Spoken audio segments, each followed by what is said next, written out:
எல்லாமே வீட்டில் பறிச்சது. முருங்கைக்கீரை, கருவேப்பிலை,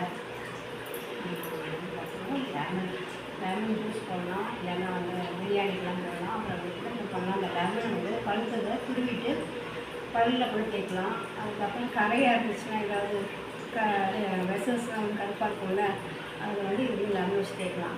எல்லாமே உங்களுக்கு நீங்கள் என்ன பண்ணுங்கள், விதையெல்லாம் அலசினீங்கன்னா அப்படியே செடியை ஊற்றி விட்டுருங்க.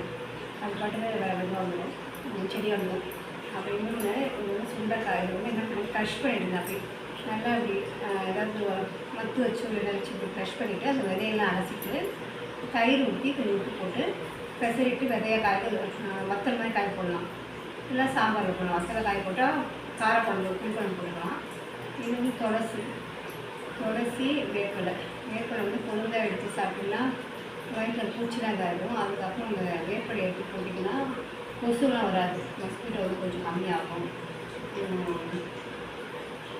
இது வந்து கொஞ்சம் நல்லா சொல்லுவாங்க, கசப்பாக இருக்கும். துளசி வந்து கஷாயம் போட்டு கொடுக்கலாம். முருங்கைக்கீரையும் மிளகு ஜீரகம் போட்டு கோல்டாக இருந்தால் கஷாயம் போட்டு